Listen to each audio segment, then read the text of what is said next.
مولانا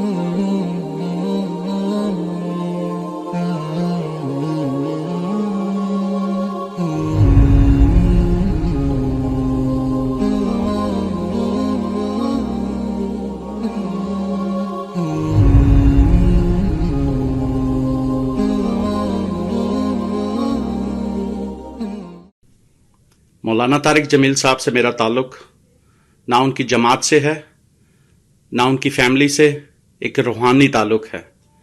جو اللہ سے محبت کرتا ہے اللہ اس کے دل میں اپنے چاہنے والوں کی محبت ڈال دیتا ہے۔ ان کے آنسو ہمارے آنسو، ان کا درد ہمارا درد۔ آنسو بہا بہا کے بھی ان کا درد کم نہیں ہوا، کیونکہ کچھ کم ظرف لوگوں نے ان کے زخموں پہ نمک چھڑکا۔ وہ ہمارے محسن ہیں لوگوں، ہماری زندگیاں ان کی خدمتوں کی مقروض ہیں۔ اے درد کو بڑھانے والو، بھول گئے ہو کہ ہم اس دنیا میں چند پل کے لیے آئے ہیں؟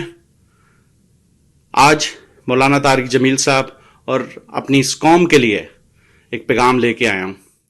جوان بیٹے کی موت دیکھنا یہ وہی جانتا ہے جس پہ گزری ہو، وہی جانتا ہے جس پہ گزری ہو، لیکن جو ایک زخم لگا ہے وہ بہت گہرا ہے،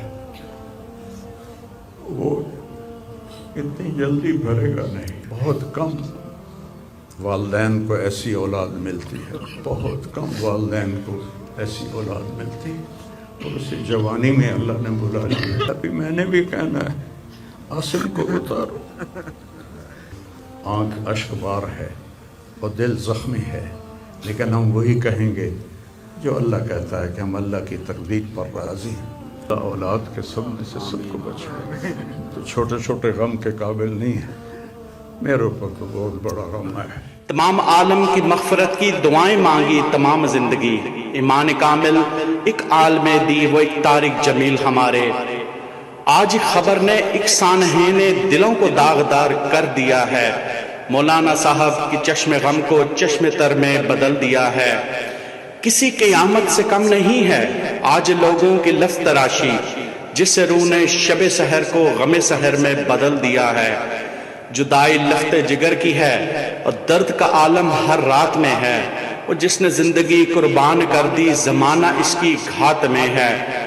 اے قوم تم میں حیا نہیں ہے، شرم ذرا بھی وفا نہیں ہے، تم سستی شہرت کی آرزو میں انسانیت کی تذلیل کر کے، اور تم حقیقت پر جھوٹ گڑ کے اور اس کو یکسر تبدیل کر کے، اے قوم جاہل یہ آخر تم نے کیا کر دیا ہے؟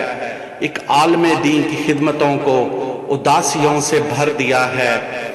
یوں لگ رہا ہے کہ تم عذاب خدا کو آج بلا رہے ہو، خود اپنے ہاتھوں سے اپنی دنیا تم خاک میں ملا رہے ہو۔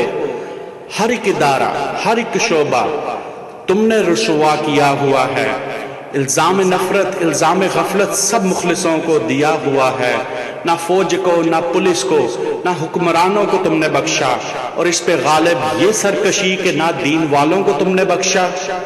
مجھے یہ تسلیم کہ سب کے سب ہم رسول اکرم صلی اللہ علیہ وسلم کے امتی ہیں، اور ان کے لطف و کرم کی چادر ہمارے سر پہ تنی رہے گی۔ مگر میں آج اس امت کے ہر یوٹیوبر سے پوچھتا ہوں، اگر یہ حالت تمہاری رہی تو بات کب تک بنی رہے گی؟ At the end, Maulana, our heart goes to you and your family during this difficult time of mourning the loss of your son. We pray that Allah SWT grants you the strength and patience to persevere through this time of grief. May Allah bestow plenty of blessings and mercy upon Asim's soul. Ameen. Ya Rabbul Alameen.